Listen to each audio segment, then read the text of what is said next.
안녕하세요. 영화 콘텐츠 제작 크루 온더플러가 진행하는 팟캐스트 펀치 드렁크 무비에 오신 것을 환영합니다. 저는 진행을 맡게 된 나나입니다.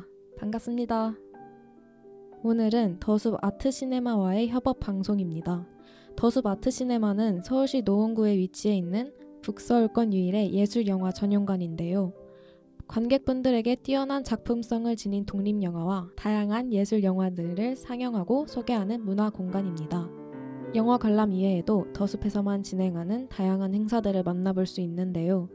영화업계 종사자분들과 대화를 나눌 수 있는 숲톡이나 작품과 관련된 굿즈 이벤트를 수시로 진행하고 있습니다.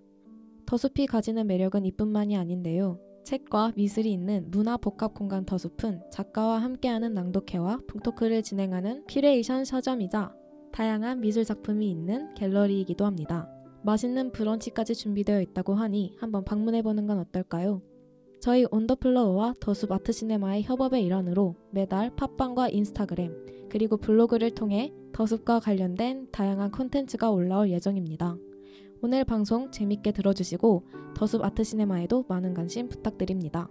여러분은 우리의 삶이 필연으로 이루어져 있다고 생각하시나요? 아니면 우연으로 이루어져 있다고 생각하시나요? 오늘 다뤄볼 영화 우연과 상상은 그 중에서도 우연에 대해 이야기하는 영화인데요. 갑자기 내리는 소나기처럼 찾아오는 우연들에 과연 우리는 어떻게 대처하는지, 그 우연으로 인해 우리의 삶은 어떻게 흘러가는지를 보여주는 세 가지 이야기를 들려준다고 합니다. 어떤 이야기들일지 정말 궁금하네요. 먼저 우연과 상상에 대한 이야기를 하기에 앞서 함께 영화 이야기를 나눌 패널 분들을 소개하겠습니다. 안녕하세요. 간단하게 자기소개와 함께 인사 한 말씀 부탁드립니다. 안녕하세요. 오늘 시험 끝나서 행복한 오야시입니다. 안녕하세요. 시네필 지망생 링고입니다. 네, 안녕하세요. 약간 피곤한 달리입니다. 약간 피곤한 거 맞나요? 그렇습니다. 패널분들 소개를 하였으니 이제 더숲 톱파보기 우연과 상상 1부 시작하도록 하겠습니다. 오늘 더숲 톱파보기 우연과 상상 1부에서는 영화의 전체적인 줄거리를 살펴보며 진행될 예정인데요. 옴니버스 형식으로 되어 있는 영화를 에피소드별로 나누어 내용을 되짚어보면서 인상 깊었던 장면이나 연출, 마음이 가는 대사나 연기와 같은 영화 안의 요소들을 하나씩 다루어 보려고 합니다. 우선 다들 영화 재밌게 보셨나요? 일단 저부터 말씀드리면 저는 이 영화에 대한 정보를 아예 모르고 갔어요. 일단 포스터만 딱 알고 갔는데 이게 옴니버스인지 1부 끝나고 알았어요. 맞아요. 되게 저도. 놀랬고 1부 되게 재밌게 봤는데 2부로 넘어가서 너무 아쉬웠어요.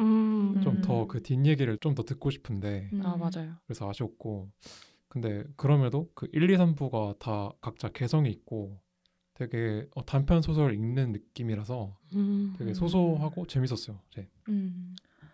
저는 개인적으로 보자마자 이거 에피소드별로 조금 호불호가 갈리겠다 이 생각을 맞아요. 했던 것 같아요. 그리고 약간 영화 연출 자체가 컷 편집이 많지가 않고 되게 정적이잖아요. 네. 그래서 약간 루즈했던 느낌이 없지 않아 있었다라는 느낌이 저한테는 좀 강했던 것 같습니다. 약간 맞을까요? 많이 그렇습니다. 이따가 얘기하는 걸로. 네. 저도 옴니버스인지 몰라가지고 진짜 첫 번째 완전 이렇게 몰입해서 봤는데 갑자기 끝나는 거예요. 그래서 저도 아쉬웠고, 그리고 전 사실 이 감독의 그 드마카를 봤었는데 그때 좀 상태가 안 좋았는지 좀 잠들어 버렸거든요. 누구 이야기하는 것 같은데. 그랬는데 그래서 좀 걱정을 했는데 근데 생각보다 되게 재밌게 봤던 것 같아요. 저도 되게 보면서 대사가 너무 많은 거예요. 그래가지고 그 대사들을 하나하나 놓치지 않겠다라는 생각으로 봤더니 그때 사실 졸렸었거든요. 근데 집중을 하다 보니까 또 안 졸리더라고요. 네. 근데 너무 대사가 많아서 오히려 기억에 남는 게 없는 느낌? 그런 느낌 들었어요. 네, 짧게 얘기해보았는데도 다들 영화에 대해서 다양한 생각들을 갖고 계신 것 같네요. 그럼 본격적으로 이야기를 하기에 앞서서 영화의 줄거리를 한번 짚어보도록 하겠습니다. 오연님 1장 마법보다 더 불확실한 것, 줄거리 소개 부탁드립니다.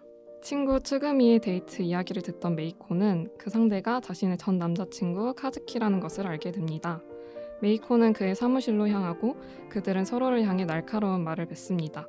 묘한 분위기가 형성되며 메이코는 마법보다 더 불확실한 걸 믿어볼 생각이 있냐고 묻지만 카즈키는 대답하지 못합니다. 우연히 그들은 한자리에 모이게 되고 메이코는 카즈키와 연인이었다는 사실을 밝힙니다. 하지만 이는 메이코의 상상이었을 뿐 거리를 거닐다가 사진을 찍는 메이코의 모습으로 에피소드는 막을 내립니다. 그 영화의 첫 부분에서 츠구미와 메이코가 택시 안에서 대화하는 시퀀스가 굉장히 길게 이어지는데 이 장면 혹시 어떻게 보셨나요? 저부터 말해보자면은 저는 처음에 되게 리얼하게 컷전환 거의 없이 네. 완전 원테이크?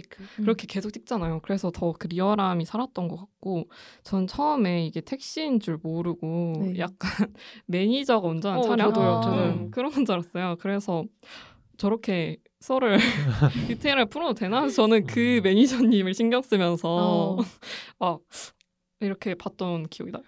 아 매니저가 또 들으면 어쩌나. 맞아요.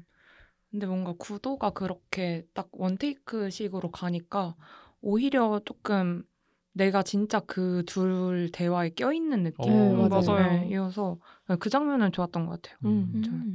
저도 그 장면이 확실히 긴 건 맞아요. 근데 전혀 안 지루했고 그 하마구치 류스케가 원래 각본을 잘 쓰기로 유명한데 확실히 거장답게 정말 대사를 되게 맛깔나게 잘 쓴다. 그래서 맞아요. 되게 재밌게 봤고 또 그 차 안에 어둑하잖아요, 되게. 네. 그리고 츠구미의 얘기를 듣는 메이코의 표정이 뭔가 미묘해요. 뭔가 뭔가 정조는 하는데 맞아요. 뭔가 표정이 뭔가 미묘해서 이상한 긴장감이 계속 지속되는 게 되게 좋았어요. 저도 약간 그 츠구미의 썰을 같이 듣는 느낌이라서 조금 진짜 친구가 소개팅한 썰을 나한테 들려주는 느낌이라 맞아. 되게 재밌게 봤었어요. 그래서 저는 이 전이 이제 모델 촬영을 한 장면이잖아요. 네. 거기서 뭔가 츠그미와 메이코가 뭔가 되게 애틋해 보이는 거예요. 맞아요. 그래서 저는 이제 메이코 표정이 좀 안 좋길래 츠그미 썰을 들으면서 네. 메이코가 츠그미를 좋아하나? 그럴 약간 수 이런 있죠. 생각했어요. 저도 약간 그 생각 조금 했어요. 메이코는 츠구미 이야기의 상대가 자신의 전 애인 카즈키라는 것을 알게 되고 그의 사무실로 찾아갑니다. 이때 이들은 서로를 향해 날카로운 말을 내뱉는데 이 장면 어떻게 보셨나요? 저는 찾아가는 거 보자마자 이게 지금 뭐 하자는 건가 싶은 거예요. 사실 이제 헤어진 지 2년이 넘었고 심지어 좋게 헤어진 게 아니라 바람이 나서 헤어진 거잖아요. 맞아요. 그 메이코 쪽에서. 근데 도대체 무슨 낯짝으로 찾아갔을까. 그리고 카즈키는 또 왜 그걸 받아주고 있나. 약간 애초에 그래서 츠구미가 정리가 안 된 둘 사이에 그냥 낀 느낌이어서 맞아요. 그냥 츠구미가 저는 조금 불쌍하더라고요. 그래서 저도 진짜 환승연애 보는 느낌인 거예요. 진짜. 맞아. 그 티키타카가 근데 진짜 너무 재밌었고 근데 또 메이코가 진짜 바람을 펴서 이제 완전 안 좋게 끝났는데 또 카즈키가 처음에는 이제 자기도 아니란 거 아니까 완전 화를 내다가 점점 그거에 끌려가는 거예요. 약간 거의 맞아요, 가스라이팅 맞아요. 당하는 것 마냥. 그래서 저는 카즈키의 감정선이 좀 이해가 안 됐던 것 같아요. 저는 그 환승연애 말씀하셨는데 전 한 번도 안 봤거든요. 오. 근데 환승연애가 이런 느낌이겠구나 좀 느낌이 들었고 역시 싸움 구경이 제일 재밌다. 맞아. 도파민이 맞아요. 정말 도파민이. 그때 폭발했습니다. 진짜. 그래서 저는 영화를 보면서 사랑으로 얽힌 세 인물의 관계가 굉장히 흥미진진했는데 그럼 만약 여러분들이 메이코라면 그러니까 나의 친구의 썸 타는 상대가 나의 전 애인이라면 어떻게 행동할 것 같나요? 와 이게 진짜 환승연애죠. 어려워요. 근데 저라면은 솔직히 저는 친구가 더 중요할 것 같거든요. 왜냐면 A 이제 X인 거죠. 그러니까 X는 저랑 끝난 관계인 거잖아요. 그렇죠. 그러면은 그 친구한테는 비밀로 하고 저는 X한테 가서 말할 것 같아요. 근데 이제 메이코랑 똑같은 거죠. 근데 저는 이제 메이코처럼 하는 게 아니라 너가 썸 타는 사람이 나랑 완전 친한 친구다. 이렇게 말을 하고 친구한테 얘기를 하는 게 아니라 X한테. 뭐 그 친구는 그 상황을 모르겠고 뭔가 제 이기적인 마음은 X가 잘 정리해줬으면 하는. 근데 그 물론 이기적인 거겠죠. 그렇지만 저라면 그렇게 할 것 같아요. 그럼 또 X랑 한판 붙겠네요 또. 그렇죠. 그러니까. 너 어쩜 그렇게 이기적이니? 그럼 이제 이 영화처럼 흘러갈 수도 있어요. 그렇죠. 저는 진행 상황을 좀 보고 결정을 할 것 같아요. 만약에 썸에서 그칠 것 같다 하면은 굳이 꺼내서 긁어부스럼을 만들지 않는데 만약에 정말 더 발전을 해서 둘이 만날 것 같다 싶으면은 그때는 이제 얘기를 할 것 같아요. 사실 내가 만났던 사람이고 이거를 알고 있어야 될 것 같아서 얘기를 한다라고 전 친구한테 얘기를 할 거예요. X는 이미 끝난 사람이기 때문에 그렇죠. 연락할 이유가 없죠, 사실. 친구한테 말하는 게 제일 베스트라고 생각해서. 근데 친구가 너무 좋아져 버렸으면 어떡해요? 그럼 뭐 보여줘야죠. 뭐 어떻게 좋다는데. 그럴 것 같습니다. 저도 솔직히 털어놓을 것 같은데 이거는 저 개인적인 문제인데 제가 거짓말을 잘 못하고 그 표정을 못 숨겨요. 그 불편한 표정? 그걸 딱 알 거 아니야, 친구면. 그쵸. 어차피 들킬 거 그냥 말하고 너가 알아서 선택해라. 나를 선택하든지 아니면 자기 그 썸남? 혹은 썸녀를 선택하든지 그렇게 뭔가 선택권을 줄 것 같아요. 양자택일을 해라. 네. 사랑이냐 우정이냐. 진짜 사랑이냐 우정이냐다.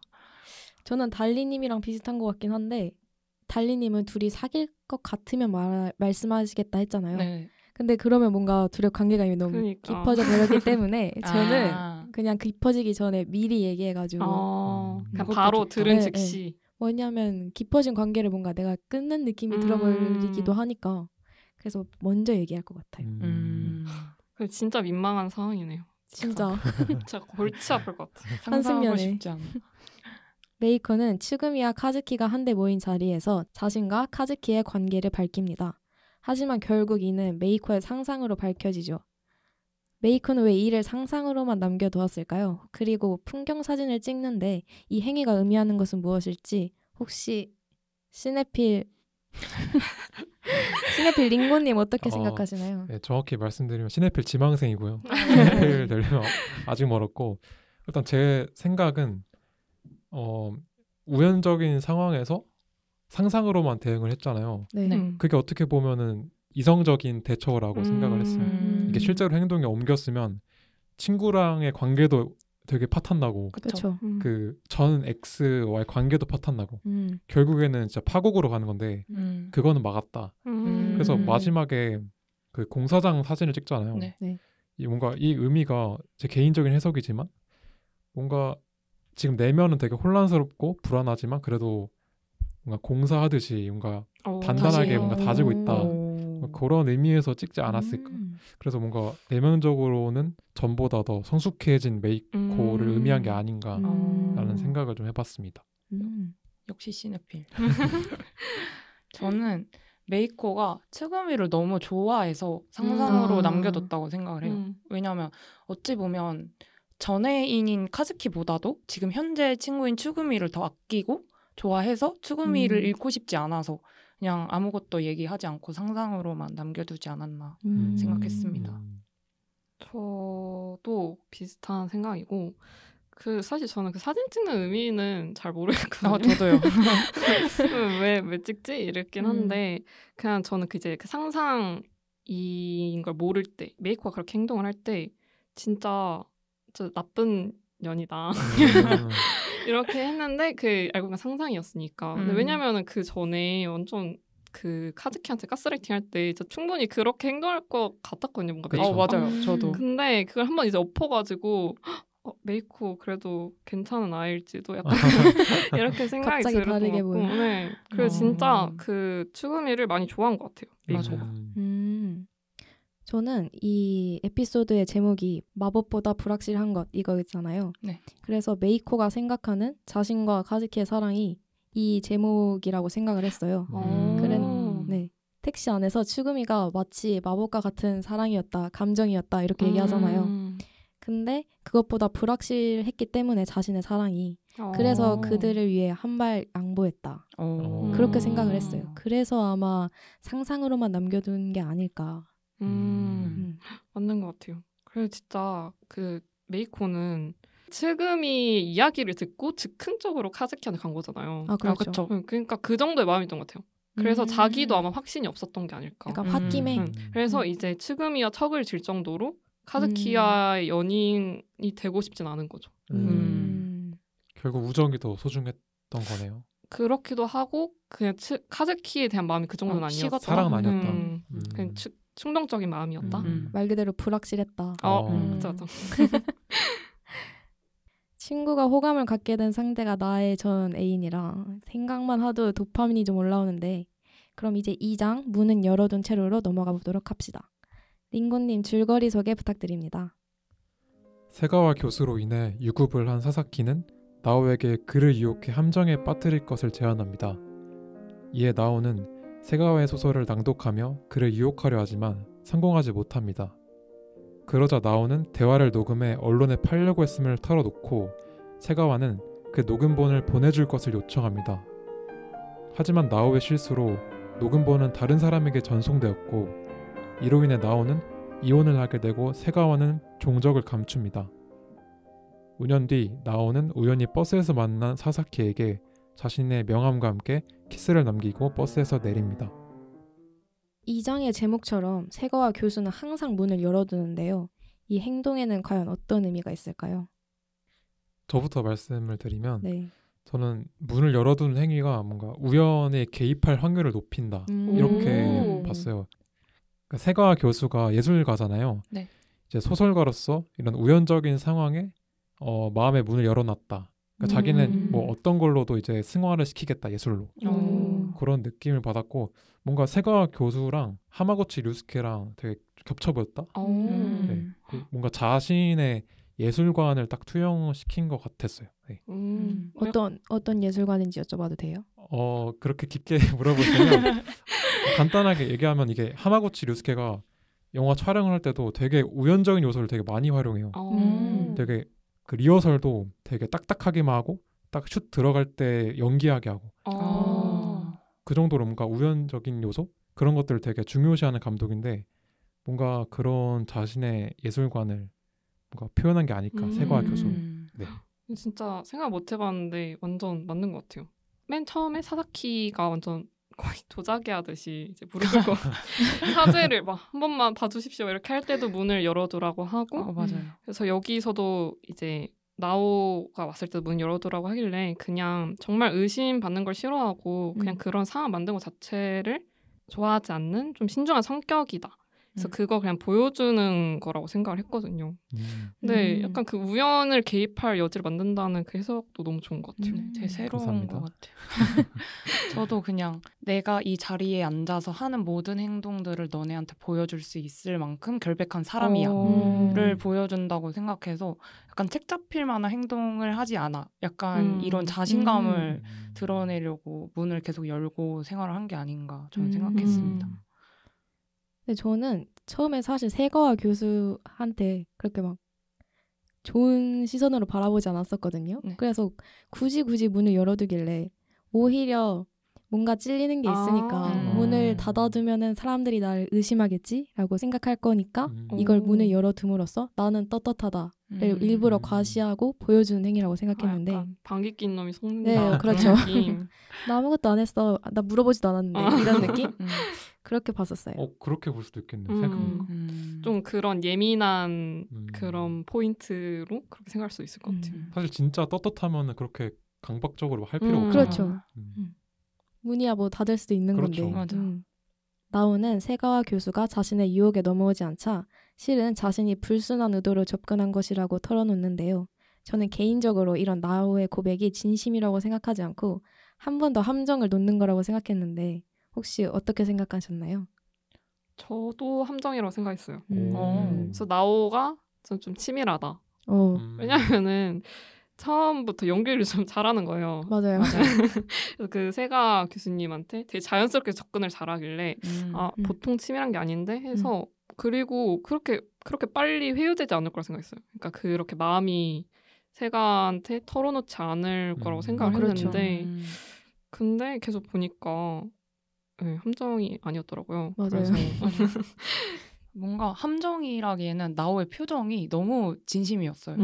그래서 약간 정말 결백한 어떤 세가 교수의 모습에 감동을 하고 뭔가 거기서 깨달음의 감정을 좀 얻어서 진짜 약간 자기 진심을 고백하게 된 게 아닐까 생각했습니다. 전 그거를 연기라고 생각한 그렇죠. 저도 진짜 우리 썩 나오는 버스에서 우연히 마주친 사사키에게 자신이 교열을 맡고 사사키가 편집을 맡아 세가와 교수의 책을 엮어보는 것을 제안하는데 나오는 과연 어떤 의도에서 이런 제안을 했을까요? 일단 제 생각에는 이게 본인이 의도한 건 아니지만 나오가 어쨌든 간에 세가와 교수의 커리어를 망친 셈이잖아요. 그렇죠. 그 이메일을 보낼 때 글자 하나를 잘못 써가지고 뭔가 그거 잘못 안 했으면은 세가와 교수는 이제 평탄하게 살았겠죠. 이제 명망도 높고. 그렇죠. 이러한 자기가 잘못 때문에 세가와 교수의 인생을 좀 망쳤다는 그런 죄책감 때문에 좀 이렇게 세가와 교수한테 진 빚을 갚고 싶지 않았나 좀 그런 생각을 했습니다. 저는 뭔가 나오가 교수와의 대면 이후로 그 교수를 조금 존경하게 됐다고 생각을 해요. 맞아요. 그래서 같이 이제 만들어보자 세가 교수의 책을 얘기한 거는 어느 정도의 존경심에서 우러나온 발언이 아닐까 생각하는데 근데 이 존경심이 정말 100% 순수한 존경심일지는 사실 잘 모르겠어요. 그렇죠. 네. 그럼 사랑? 약간 섞여 있지 않을까? 좀 복합적일 것 같아요. 맞아. 저도 딩곤이랑 비슷하게 미안한 죄책감에서 나오는 걸 거라고 생각을 했는데 그리고 이제 자기가 교열이고 사사키는 또 편집을 하고 있다고 하니까 약간 또 이것도 우연인 거잖아요. 새로운 우연인 상황 속에서 그쵸. 뭔가 그런 사죄하는 마음으로 세가 교수님의 그 커리어를 뭔가 해주고 싶은 그런 마음이 충격적으로 들었을 것 같아요. 명함을 달라고 하는 사사키의 요청을 거절했던 나오는 사사키에게 키스를 남기고 명함을 건네며 에피소드가 막을 내립니다. 다들 이 결말 어떻게 보셨나요? 저는 처음에는 이제 나오가 세가 교수를 만나기 전, 그러니까 되게 충동적으로 막 그런 성의 매력을 느끼는 그런 걸로 다시 회귀를 했나? 약간 생각했거든요. 그래 역시 사랑은 쉽게 바뀌지 않는다. 결국 돌아가 버렸건 이렇게 생각했는데 근데 다시 계속 생각해보면 할수록 이제 나오가 사사키한테 복수를 하려고 일부러 또 마음을 흔들어 놓으려고 이렇게 했구나 싶기도 하다. 이런 생각 들더라고요. 저도 좀 비슷한 생각을 했는데 이게 초반에 명함을 안 주다가 사사키가 나 결혼했어 이러니까 갑자기 맞아요. 태도를 돌변하고 명함 주고 막 키스하고 나가잖아요. 딱 그 뒤에 사사키의 표정을 보면 뭔가 흔들렸어요. 맞아. 벌써 유혹에 넘어갔어. 완전. 넘어갔어. 뭔가 딱 그걸 보고 진짜 영리하다 나오가 그런 생각을 했어요. 맞아. 사실 결혼을 앞둔 사람한테 키스를 한다는 게 정상적인 행위는 아니잖아요. 맞아요. 그런데 애초에 나오와 사사키의 관계 자체가 건전한 관계도 아니었고 그렇죠. 그렇기 때문에 너도 앞으로 이제 내 생각 날걸? 하면서 한 행위가 아니었나 생각됩니다. 저는 사실 그 사사키와 나오가 처음에 얘기를 할 때 사사키가 나오한테 너 요즘 무슨 일 하냐 이렇게 물어보는데 나오가 교열부에서 일을 하고 있다 하거든요. 네. 근데 사사키가 되게 굳이 안 해도 되는 말을 막 해요. 막 자신의 회사에서는 교열부가 없어졌다 그러고 또 그리고 책을 같이 엮자고 했는데 그걸 또 거절하기도 하고 하니까 안 그래도 지금 사사키 때문에 나오는 인생이 망했는데 지금 자기가 하는 말에 뭔가 다 트집 잡는 기분이고 뭔가 자존심을 건드린 것 같거든요. 제가 봤을 때. 그러니까 너도 한번 당해봐라. 너도 한번 나 때문에 인생 망해봐라 하고 일부러 복수심에 그렇게 키스를 남기고 명함을 쓰고 나간 것 같아요. 근데 완전 연락할 것 같지 않아요? 사사키. 완전 100%. 100%. 저는 내릴 줄 알았어요. 맞아요. 그러니까. 약간 기대. 결혼을 앞둔 사사키가 과연 나오에게 연락을 할지 정말 궁금한데요. 이후에는 어떤 일들이 벌어질지 관객들이 많은 상상을 하게끔 만드는 결말인 것 같습니다. 그럼 이제 마지막 3장으로 넘어가 볼까요? 달리님 3장 다시 한번 줄거리 소개 부탁드립니다. 동창회에 참석하기 위해 20년 만에 고향을 찾은 나츠코는 역의 엘리베이터에서 고등학교 동창을 마주칩니다. 아야는 그런 나츠코를 자신의 집으로 초대하는데요. 그들은 자연스럽게 대화를 하지만 무언가 이상하다는 것을 깨닫습니다.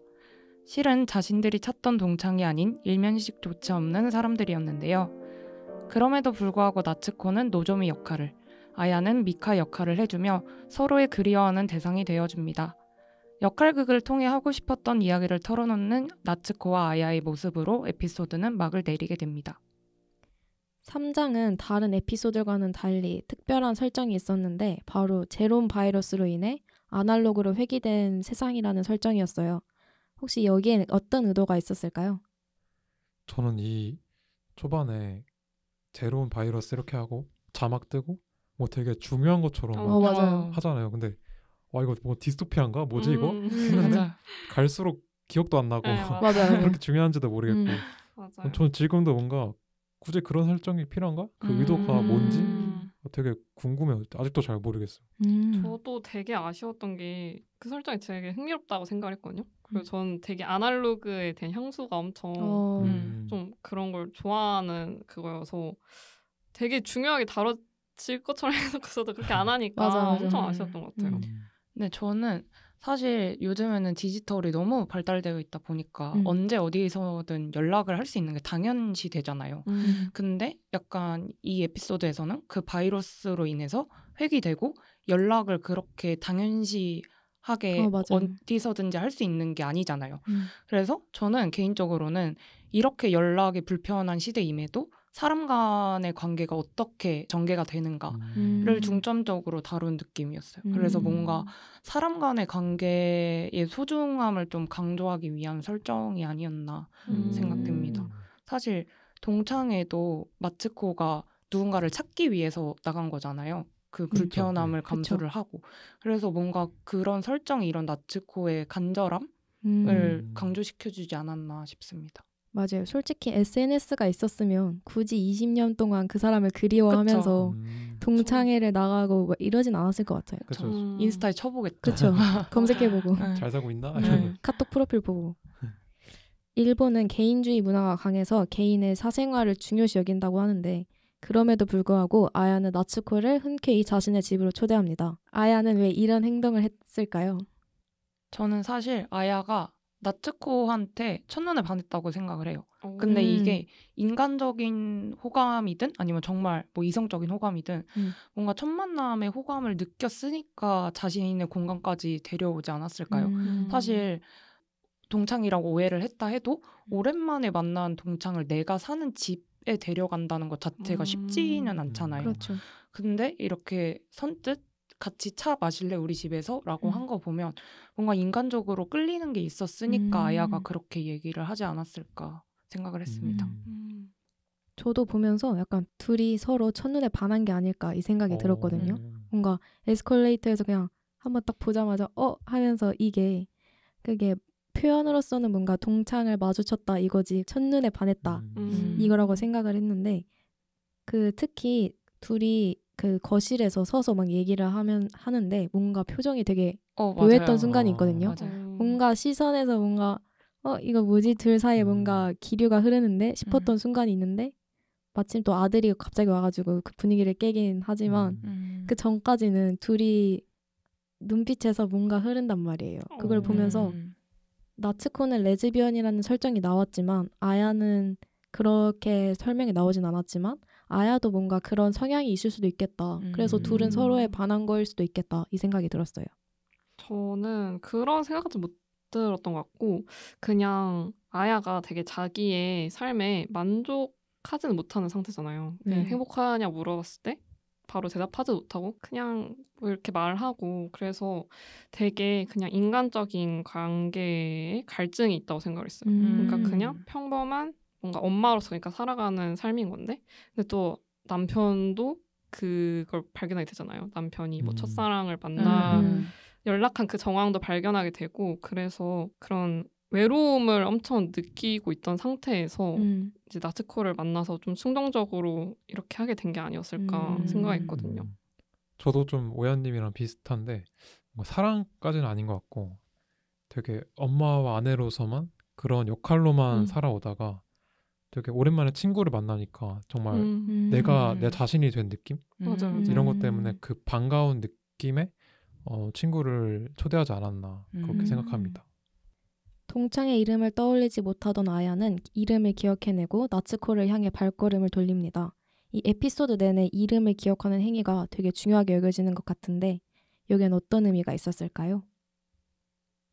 초반 동창의 장면을 보면 알 수 있지만 나츠코가 원래 사람 이름을 잘 기억 못 하잖아요. 그렇죠. 맞아요. 막 틀리고 막 음. 자기가 좋아했던 친구의 이름은 몇십 년이 흘렸는데도 그 계속 기억을 하고 있잖아요. 그런 거 보면은 뭔가 이름을 기억한다는 게 그 사람이 그만큼 나에게 유의미한 존재였다. 그만큼 맞아요. 사랑했다. 이런 걸 좀 보여주는 방증인 것 같습니다. 저는 이름을 기억해낸다는 행위 자체가 뭔가 잃어버렸던 소중한 것을 되찾는다라는 의미를 담았다고 생각을 해요.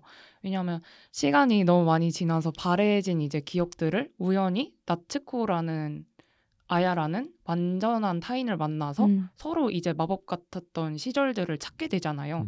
그래서 사실 이름을 다시 떠올린다는 게 이러한 기억들을 되찾는 행위를 의미한다고 생각을 했습니다. 저는 그 이름을 부른다는 게 여기 이 에피소드 아니어도 되게 다른 데서 많이 다뤄지잖아요. 뭐 Call Me By Your Name이라던가. 그래서 되게 항상 그 이름을 부르는 게 좀 애틋하다는 생각이 들거든요. 그래서 맞아요. 여기서도 그러니까 우리가 살다 보면은 너무 많은 사람들 만나고 스쳐 지나가는 사람도 엄청 많은데 그걸 다 기억하지 못하는데 그 이름을 딱 기억하고 있다는 게 그 존재가 진짜 나한테 컸다는 거를 그냥 그 똑같은 말인 것 같아서 그래서 여기서는 이제 착각한 사람이 미키라는 친구인데 그 맞나요? 마키 아닌가요? 마키예요? 아닌가? 모르겠어요. 아무튼 그 나츠코의 첫사랑이 진짜 엄청 큰 사람이었구나 나츠코한테 그런 생각이 들었던 것 같아요. 저도 어쨌든 아야가 생각해낸 것은 타인의 이름이지만 타인의 이름을 기억해냄으로써 그 사람과 보냈던 그 시절의 자기를 떠올려냈다 이렇게 생각을 했거든요. 그래서 그 사람이 소중한 걸 수도 있겠지만 그 사람과 보냈던 그 시절의 자신의 모습이 소중했고 그 시절의 모습을 비로소 소중하게 여기고 뭔가 기억해내고 그래서 내가 행복하지 않은지 지금의 나를 다시 한번 생각해봤다 이렇게 해석했어요 저는. 좋은데요? 혹시 경험담이신가요? 글쎄요. 그 시절의 나. 우연으로 시작된 만남을 마무리하는 그들은 서로가 보고 싶어했던 인물이 되어주며 역할극을 통해 하고 싶었던 말들을 털어놓고 위로를 건네며 에피소드는 막을 내립니다. 이 결말 다들 어떠셨나요? 저는 사실 집 안에서도 그랬는데 왜 밖에서 나츠코가 아야의 그 학창 시절 동창이 되어 주잖아요. 네. 근데 살짝 눈물이 조금 날 뻔했어요. 약간 그래서 그 장면을 보면서 완전한 타인이었기 때문에 오히려 그래서 더 아야의 동창이 되어줄 수 있지 않았을까 생각을 했습니다. 그럴 수도 있는 것 같은 게 이제 어쨌든 시간이 흘러서 과거에 같은 사람일 수가 없잖아요. 그렇죠. 그래서 아야의 그 동창이 만약에 지금 만났으면은 그런 존재가 되어주지 못했을 수도 있을 것 같아요. 근데 오히려 진짜 모르는 사람이었기 때문에 그렇게 진실한 순간을 만들어줬다 해야 되나? 그럴 수도 있을 것 같네요. 딱 그 시절의 동창을 구현해주는. 그쵸. 그러니까 환상을 깨지 않고. 저는 사실 그 장면을 보면서 서로가 서로의 그 동창으로 생각을 할지 그 사람 자체로 여기고 있을지 되게 궁금했었거든요. 그런데 지금 말씀을 들어보니까 동창으로 생각했다 이렇게 생각하시는 것 같네요. 저는 그 나츠코가 그 아야의 예전 친구 역할을 할 때 그때까지만 해도 정말 동창끼리의 대화, 그때 우정 어린 대화 그런 거를 연상을 시켰다면 나중에 그 헤어지고 나서 아야가 다시 돌아와서 너 이름이 노조미였어 라고 말하잖아요. 네. 이렇게 말하는 순간 그러니까 역할극이 끝나고 아야와 나츠코가 헤어지고 아야가 다시 돌아와서 이름이 노조미였다고 얘기하잖아요. 네. 저는 그 순간 역할극이 깨지고 아야는 아야로 나츠코는 나츠코로 돌아간 거잖아요. 네. 왜냐면 이름이 기억이 났어 하는 순간 그 역할극일 수가 없으니까. 그렇죠. 좀 그래서 그때부터 이제 이 둘 간에 정말 새로운 우정이 좀 시작된 것 같다 그런 느낌 받았습니다. 그 해석도 좋은 것 같네요. 그리고 그 기억 이제 아야가 기억해낸 동창의 이름 이제 노조미였는데 그게 희망을 뜻하는 이름이래요. 맞아요. 그래서 그것도 참 좋지 않나요? 맞아요. 이야기의 마지막이 희망이다. 완전 해피엔딩. 1부에서는 영화 우연과 상상의 3개의 에피소드를 살펴보며 영화의 핵심 장면과 각 장면에서 인상 깊었던 부분에 대해 이야기해 보았는데요. 여러 이야기를 담고 있는 영화이니 2부에서는 영화가 가지는 특징을 좀 더 내밀하게 들여다보고자 합니다. 영화의 형식과 1부에서 미처 다루지 못했던 연출, 감독, 배우에 관한 이야기가 진행될 예정이니 끝까지 들어주시면 감사하겠습니다. 지금 들어보실 곡은 우연과 상상과의 뮤직비디오 협업을 한 노래인데요. 그 많은 사람들 중 그대를 만난 건 No Way라는 가사말이 영화의 내용과 잘 어우러지는 것 같네요. 앞으로의 사이 듣고 오겠습니다.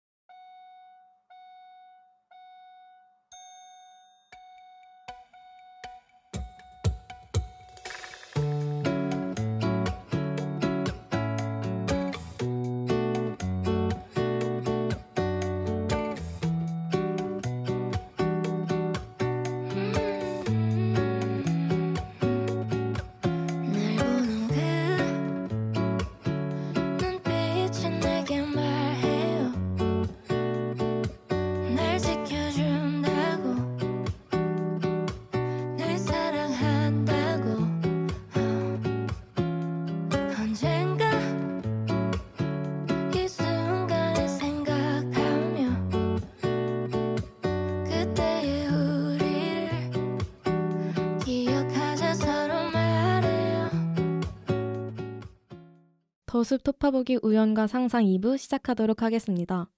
1부에서는 인상 깊었던 장면과 대사를 위주로 전반적인 내용에 대한 이야기를 나눴는데요. 2부에서는 영화의 외부적 요소들인 형식과 감독, 배우, 그리고 영화의 전체적인 감상과 관련된 이야기를 해보고자 합니다. 영화 우연과 상상은 총 3가지의 에피소드로 구성되어 있는 옴니버스식 영화인데요. 달리님, 혹시 이 3개의 에피소드 중에서 가장 인상 깊었던 에피소드는 무엇인가요? 저는 솔직히 말하자면 첫 번째 에피소드는 이해가 안 갔고 두 번째 에피소드는 졸았고 드디어 이제 세 번째 에피소드가 제일 좋았던 게 제가 되게 인상 깊었던 대사가 있어요. 이제 나츠코가 동창회에 동창을 찾으러 간 이유에 대해서 아야한테 얘기를 할 때 이제 아야한테 얘기를 하는 거지만 사실상 그 찾으러 간 동창에게 하는 대사죠. 그래서 뭘 해도 채워지지 않는 구멍이 분명히 있을 텐데 이젠 그걸 채울 수 없지만 나에게도 그런 구멍이 있다는 걸 전하러 왔다. 그래서 지금 내 인생, 너의 인생에도 조금은 나와 같은 구멍이 생겼을 테니까 그래서 찾아왔다. 라고 말하는 대사가 되게 좋아서 그리고 이 대사를 듣는 아야의 표정까지도 너무 좋은 거예요. 뭔가 아야도 자기도 몰랐던 약간 자신의 구멍을 찾아버린 느낌이어서 개인적으로 이런 장면도 그렇고 두 배우의 연기가 되게 좋았던 것 같아요. 이 세 번째 에피소드. 맞아요.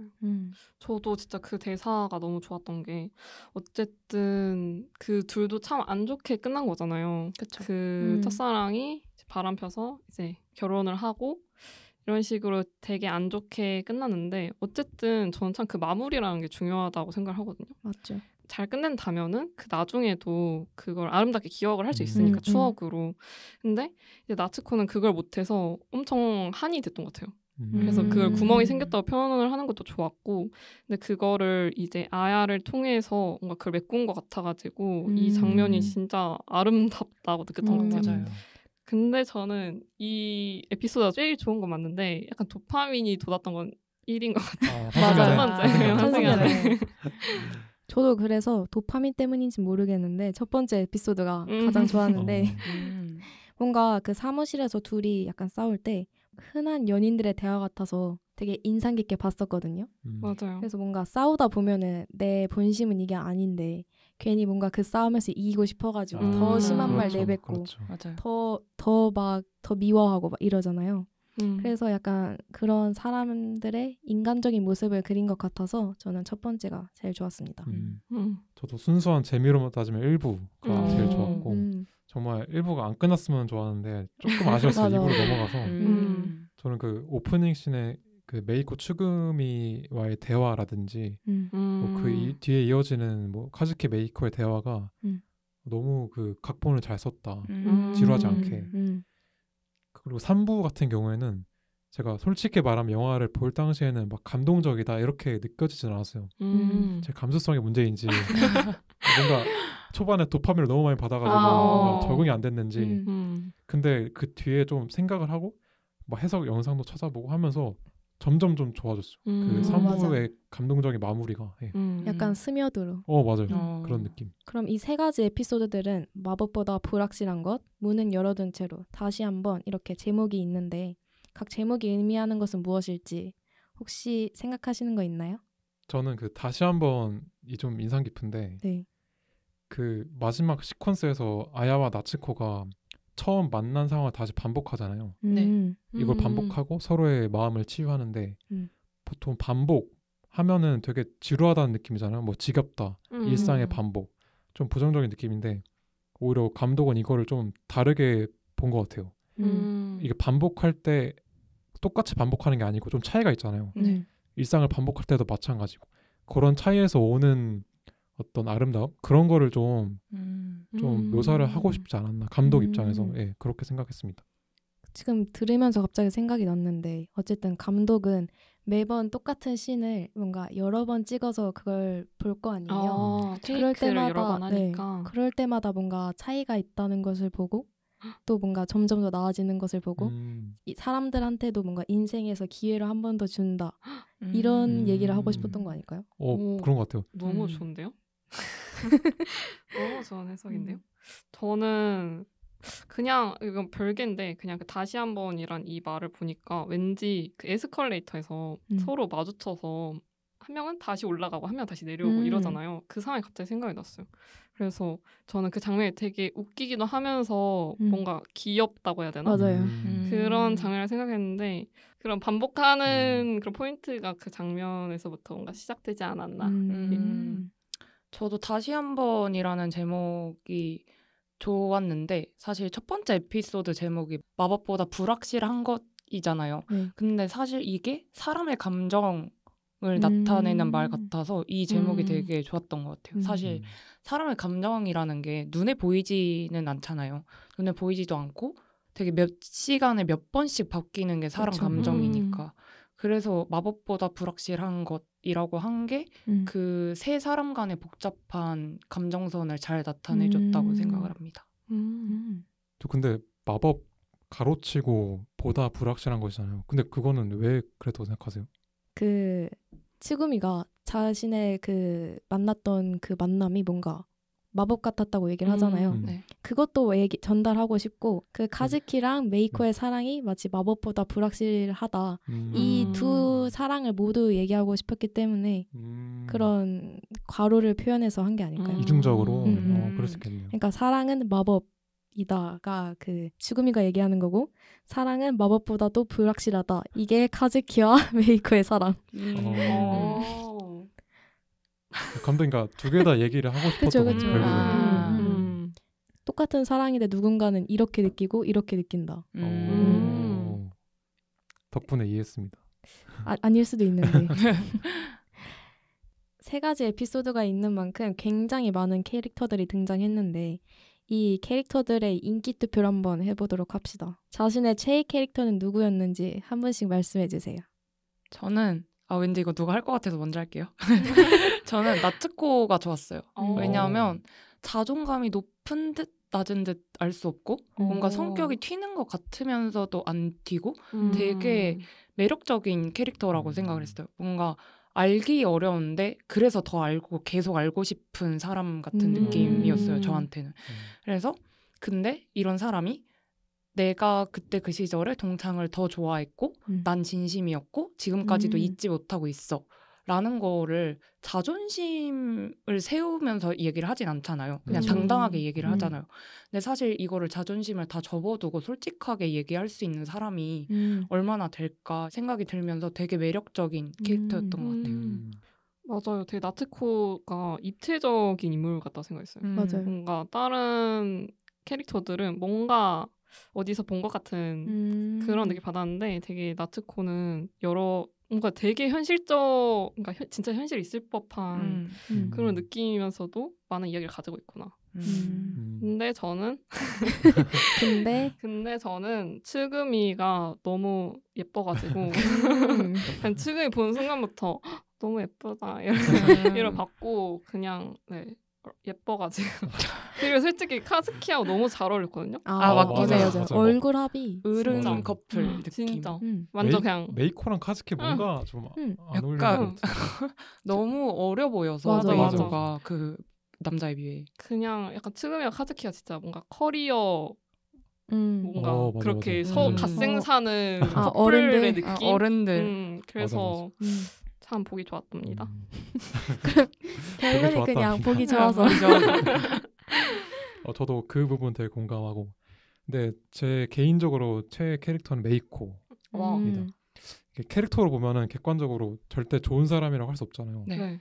바람 피우고 그렇죠. 전 엑스한테 상처 줬으면서 또 다시 찾아와가지고 난동 피우고. 네. 근데 뭔가 그 난동 피우는 모습이 그 배우의 연기 때문에 되게 매력적으로 비쳤어.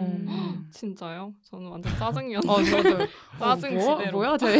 그러니까 뭔가 카즈키가 왜 이게 헤어졌으면서 왜 자꾸 생각을 하고 근데 그거는 맞아요. 왜 좋아하는지 좀 알 것 같다. 왜 맞아. 끌리는지.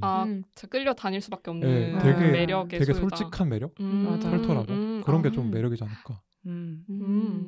하긴 사람이라면 뭔가 모순적인 감정을 가질 수도 있는데 그 모순적인 감정을 막 숨기려고 하는 게 아니라 근데 나 이렇게 생각하는데 뭐 어쩔 건데 이런 느낌. 그쵸. 뭔가 거짓말은 뻔뻔했어. 안 해. 약간 맞아, 이런. 맞아. 나 이런 사람이야. 비할 거면 미워하든가 이런 근데 느낌. 좋아하잖아. 근데 나 더 좋잖아 이러면서. 맞아. 꾼이에요, 꾼 진짜. 홀렸어 그냥. 저는 그 두 번째 이야기에 나오가 마음에 들었는데 일단 너무 예뻤고 그래서 막 새가 교수를 유혹하려 했는데 제가 유혹 당한 것 같고요. 네. 근데 뭔가 대놓고 내가 널 유혹하겠다 하는 게 아니라 뭔가 은근슬쩍 맞아. 유혹하는 느낌이잖아요. 참 꼬실 줄 아는 그니까요. 그런 느낌. 꾼이야 여기도. 여기도 맞아요. 그래서 그런지 더 매력적으로 느껴진 것 같아요. 마지막 그 사사키 딱 명함 주고 그니까요. 그것도 진짜 진짜. 진짜 그것도 선수야 선수다 선수. 진짜. 딱 생각나게 하잖아요. 맞아요. 생각 많이 하고 계신 것 같은데.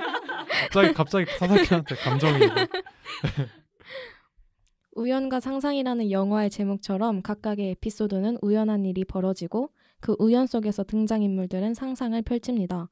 이 우연과 상상이라는 영화의 제목에 대해서 어떻게 생각하시는지 또 시네필 지망생 링고님께서 먼저. 저는 사실 이동진 씨의 해설 영상을 보고 왔는데 네. 이동진 씨의 말을 좀 빌리자면 네. 이제 우리 삶이 필연이 아니라 우연으로 가득 차 있잖아요. 그렇죠.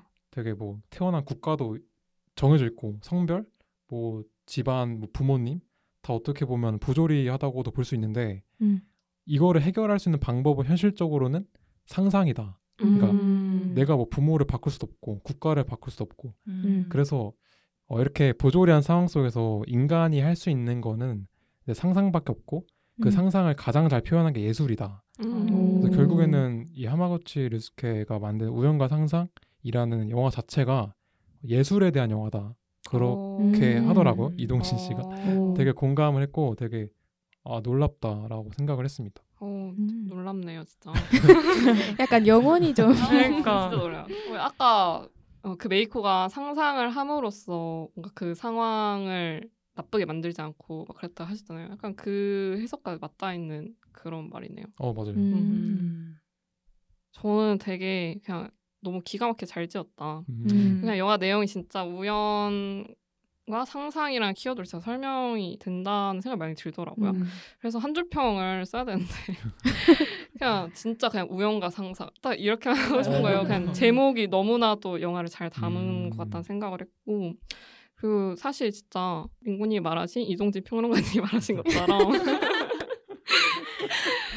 그냥 우리 인생이 어쨌든 다 우연인데 그 우연의 연속에서 뭔가 그 의미를 찾아가는 게 삶이잖아요. 어쨌든. 그렇죠. 저는 뭔가 우연과 상상을 두 개 다 다루고 있긴 하지만 뭔가 영화의 가장 큰 주제는 우연이고 그 속에서 이제 상상이 전개가 된다고 느껴졌어요. 네, 사실 이동진 평론가님이 너무 잘 말씀해 주셨기 때문에 벗어날 수가 없어. 네. 그러면은 약간 이 세 개 중에 어떤 상상이 제일 좋았어요? 약간 다른 결의 상상이잖아요. 그죠. 그 아까 그 말 했잖아요. 그 나오가 사사키한테 같이 교수님 책을 만들어 드리자. 맞아요. 이것도 일종의 상상이라고 해석해서 글을 봤거든요. 그러네요. 그래서 또 사사키를 우연히 버스에서 만나서 이제 나오는 잠깐 이런 상상을 해봤다. 근데 그게 거절당한 거죠. 상상을 깨버렸네. 그럴 수 있겠네. 그런 해석을 봤는데 되게 좋았어요. 재밌다. 근데 두 번째 에피소드는 뭔가 사사키가 그 버스에서 계속 상상을 하지 않을까요? 내가 얘한테 연락을 하면은 우리는 어떻게 되는 거지? 이런 상상. 그럼 맞네요. 네. 진짜 그 우연과 상상이 계속 반복되는 것 같아요. 그거를 뭔가 인생이라고 딱 뭔가 감독이 본 그쵸, 것 그쵸. 같았어요. 그래서 각자 자신의 최애 상상은? 저는 아까 같은 이유로 그래서 두 번째 에피소드 뭔가 상상으로 딱 끝나서 관객들도 상상하게끔 만들기 때문에. 네. 저는 1번? 뭔가 1번의 상상이 가장 많이 하는 상상인 것 같아서 막 타고 나가버려 막 그쵸, 이런 거 그쵸. 네, 깽판 쳐버려? 그쵸, 이런 이게 뭔가 현실적인 많이 한 상상인 것 같아요. 그래서 그 두 장면을 다 보여준 게 좋았던 것 같아요. 어쨌든 상상이긴 하지만 말을 한다는 상상과 말하지 않는다는 현실 이거를 두 개 다 보여줘서 좋았던 것 같습니다. 또 새 에피소드의 또 다른 공통점으로는 바람 혹은 외도라는 소재가 다뤄진다는 것인데요. 감독은 이 소재를 통해서 무엇을 전하고 싶었던 건지 다들 어떻게 생각하시나요? 저는 사람의 감정이라는 게 단단하기도 하지만 한편으로는 정말 한없이 얄팍하다는 것을 보여준 것 같아요. 막 하루에도 수십 번씩 바뀌는 사람의 마음을 외도라는 소재를 통해서 더욱 강조하면서 관객들한테 전달하지 않았나 생각합니다. 흔들리는 마음. 그쵸. 갈대야. 저는 그 인간이라면 모두 자기가 숨기고 싶은 그런 추한 면들, 추한 생각들 이런 게 있잖아요. 근데 외도, 바람 이런 것들은 그 관련 당사자들의 이런 밑바닥 감정들을 이렇게 수면 위로 딱 떠오르게 하는 그런 장치라고 생각을 했고 이게 뭔가 가해자라면 자기 충동에 이끌려서 이렇게 사랑을 배신하게 되고 피해자는 뭐 더 이상 사랑받지 못한다는 실망감 거기에다가 플러스 이제 배신감 뭐 이런 것들로 이렇게 복합적으로 엮여 있으니까 와 진짜 이 외도라는 이 소재만큼 이런 인간의 어떤 추한 면들을 잘 보여주는 게 없다고 생각을 했어요. 외도 앞에서 약간 다양한 인간 상대를 볼 수 있던 영화 같아요. 맞아요. 네. 그 메이코 같은 경우에는 오히려 뻔뻔하고 당당하게 그래서 뭐 어쩔 건데 이거고 또 나오 같은 경우에는 그 외도로 인해서 모든 것을 다 잃지만 또 그 사사키한테 복수하려고 하고 그래서 이렇게 다양한 모습들을 보여줄 수 있기 때문에 이 소재를 사용하지 않았나. 맞아요. 맞아요. 진짜 좀 말할 거리가 진짜 많은 그런 소재인 것 같은데 근데 또 제가 최근에 유튜브를 보다가 약간 일본에서는 그런 바람 피는 게 좀 흔하다? 같은 거 본 것 같아요. 네, 가짜뉴스일 수도 있겠지만 그런 걸 본 거예요. 그래서 근데 일본에서는 그 바람을 펴도 한국처럼 이렇게 난장판 하고 이런 게 아니라 좀 쿨하게 헤어진대요.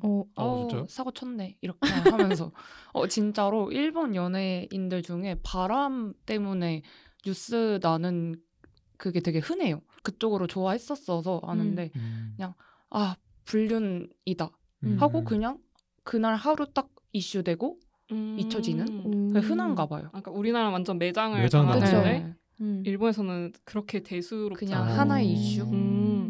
근데 또 댓글에 막 그러더라고요. 그렇게 겉으로는 괜찮은 척 하는데 몰래 이제 복수한다. 약간 나오 같은 느낌인 것 같아요. 무섭다. 좀 그 문화 차이가 되게 좀 있는 것 같아요. 그리고 새 에피소드에 공통적인 연출 방식이 있었는데 어떤 대상이나 인물을 갑자기 클로즈업하는 연출이 굉장히 특징적이었어요. 이 연출 어떻게 바라보셨나요? 저는 되게 좋았어요. 진짜요? 특히 그 첫 번째에서 메이코가 완전 사실 내 전 남친이야 막 이렇게 하면서 깽꾸 쳤다가 갑자기 클로즈업 팍 됐다가 맞아요. 그래서 잉? 뭐야? 이랬는데 또 줌아웃 되면서 제 상상이었다 이렇게 하는 게 저는 재미있었어요.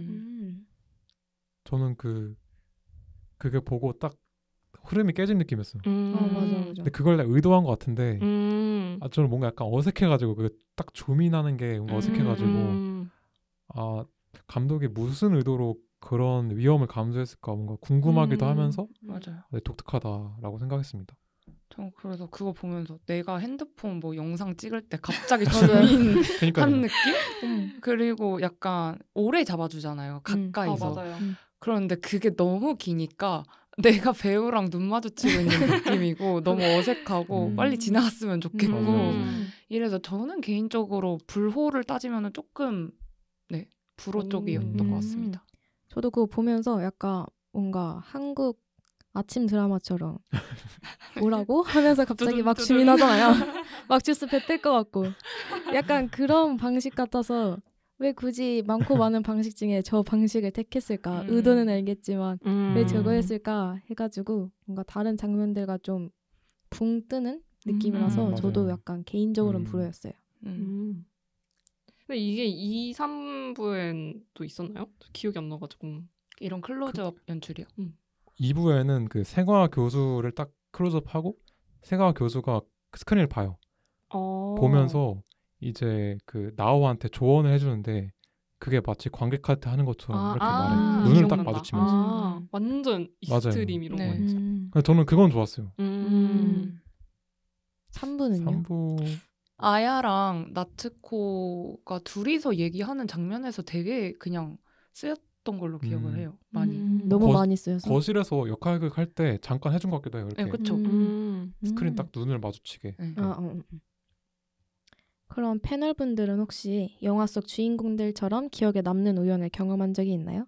달리님부터 한번 말씀해 주실까요? 이건 얼마 전에 얘기인데 이제 언니랑 제가 원래 카톡을 되게 자주 하는데 그날은 안 했어요. 그래서 그날 둘이서 각자 뭐 하는지도 모르고 공유도 안 하고 이제 저는 친구를 만났다가 이제 2호선을 타고서 가는데 이제 그때 언니한테 카톡이 온 거예요. 야, 사람이 많다 이 시간에. 그래서 그냥 그렇냐 하면서 하고 있었는데 옆자리 한 30분을 그렇게 갔거든요. 근데 옆자리 실루엣이 너무 저희 언니랑 비슷한 거예요. 그래서 설마 그 많은 지하철 시간대와 많은 칸에서 만날까 그쵸. 싶어서 언니한테 카톡으로 혹시 2호선 4-3칸이라면 왼쪽으로 한번 봐보겠니? 이랬는데 또 빠른 차로 타니까. 네, 이랬는데 둘이 딱 눈을 마주치고 진짜요? 차마 지하철이니까 소리는 못 지르죠. 그래서 손가락질로 너 이거 하면서 와, 대박. 마주쳤던 기억이 있습니다. 신기하다 진짜. 신기하다. 또 웃겼어요. 그 상황이. 저는 재밌는 건 아닌데 군대 훈련소 가서 중학교 동창을 만났어요. 근데 영화 상황이랑 좀 비슷한 게 그 친구는 내 이름을 말하면서 누구누가 반갑다 이랬는데 저는 싸늘하다. 얼굴은 기억나는데 이름이 기억 안 나요. 어떡해. 그래서 서운했겠다.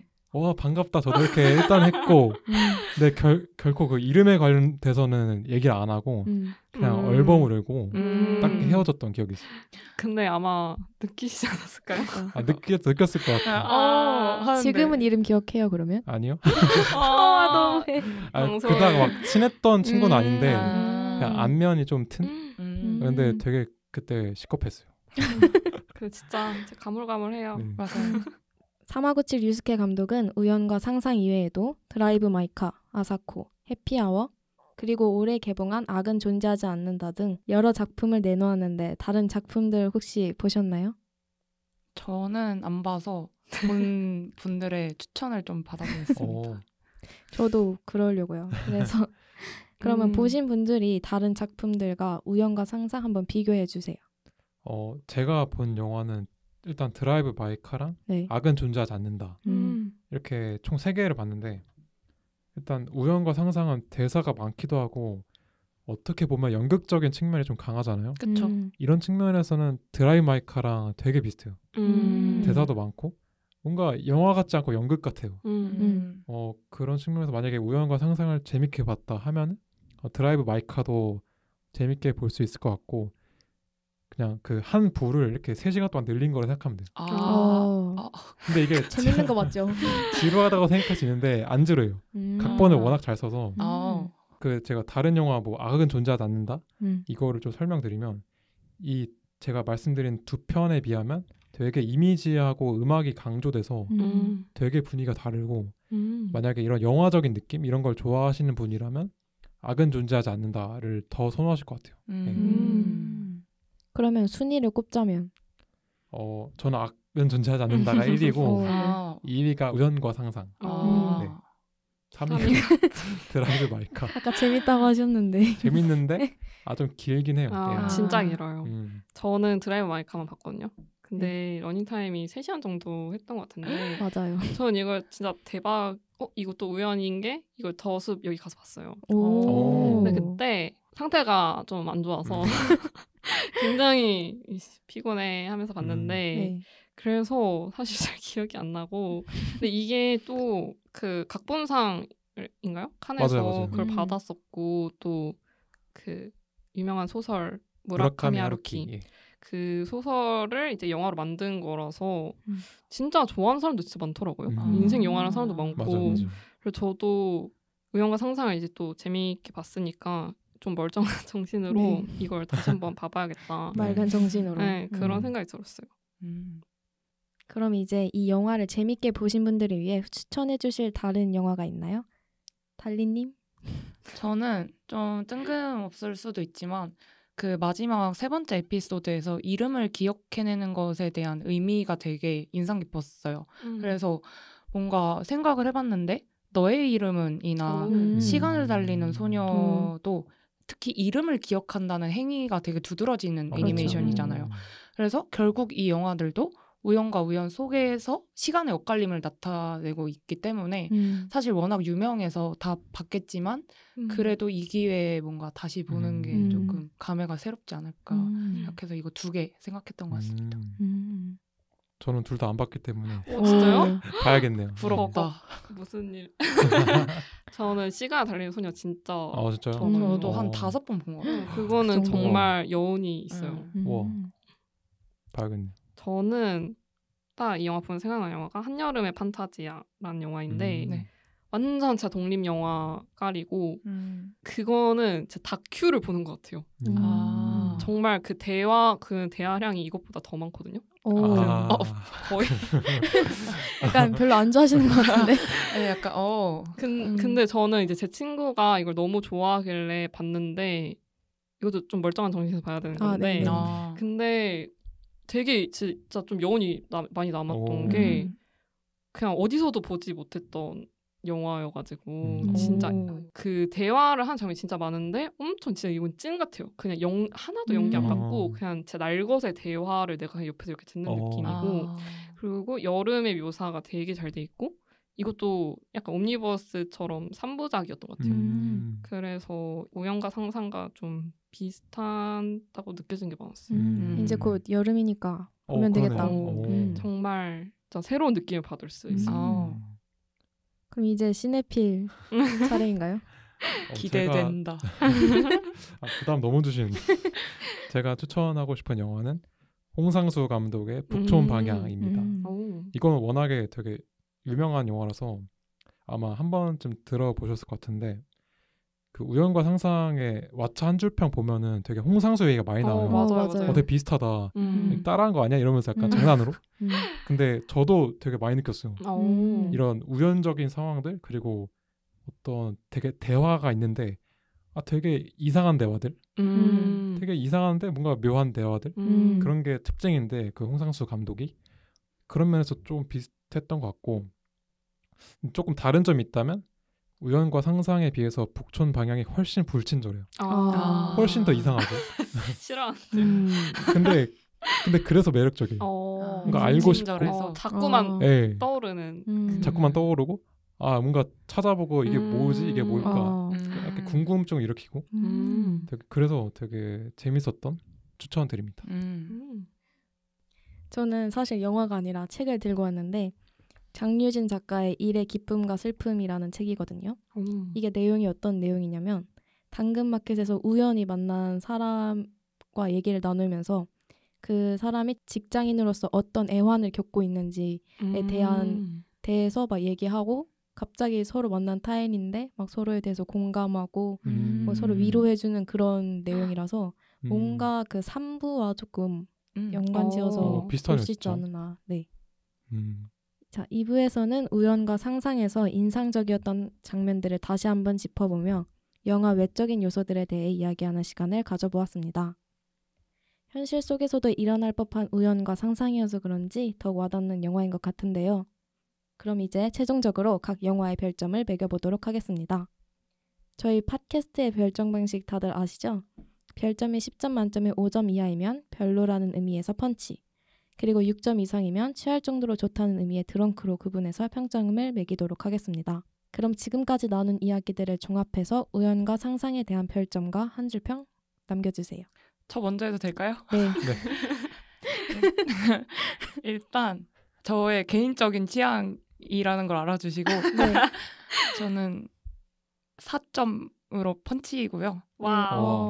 한 줄 평은 다채로운 사람의 감정을 우연이라는 요소를 통해 담아낸 정적인 영화입니다. 사실 그리고 4점인 이유는 뭔가 에피소드 내용 자체, 첫 번째랑 두 번째 에피소드 내용 자체를 공감을 못한 것도 있지만 연출이 너무 약간 저한테는 지루하게 느껴져서 보는 재미가 없었던 것 같아요.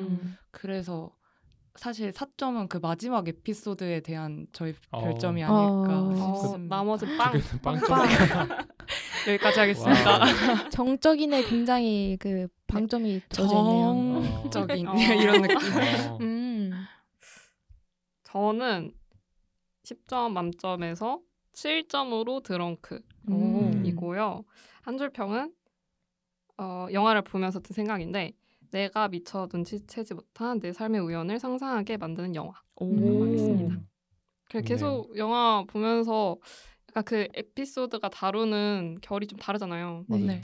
그래서 뭔가 각각 그 이야기마다 내 그거에 대해 떠올리게 되더라고요. 내 삶에 저런 순간도 있었을까? 저런 우연도 있었을까? 이런 것들. 저 말씀드리면 저는 7.0 드렁크고요. 한 줄 평은 마법보다 확실한 하마구치 류스케 각본. 와. 저도 사실 되게 많이 고민을 했는데 저는 그럼 8점으로 하겠습니다. 8점 드렁크. 네.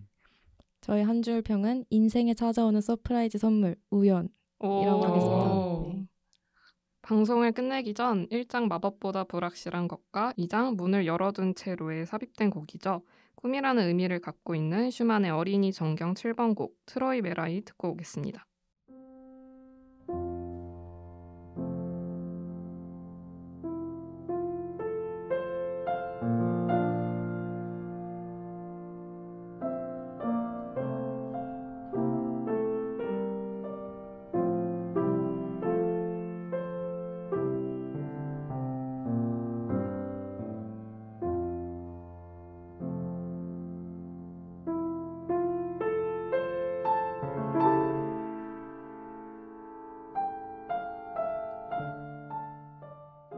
지금까지 영화 우연과 상상에 대한 이야기를 나누어 보았는데요.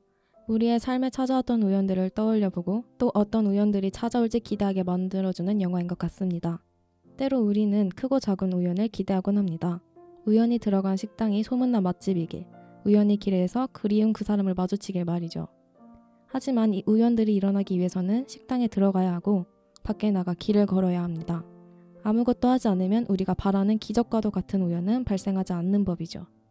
혹시 바라는 우연이 있다면 그 우연을 향해 한 발짝 가까이 가보는 것은 어떨까요? 첫사랑을 보기 위해 20년 만에 고향을 찾은 나츠코처럼 말입니다. 우연을 찾아 나선 청취자분들에게 마법과도 같은 일이 벌어지길 바라며 이번 방송 마치도록 하겠습니다. 그럼 지금까지 진행해 나나, 패널의 달리, 링고, 오야시였습니다. 다음 시간에 만나요.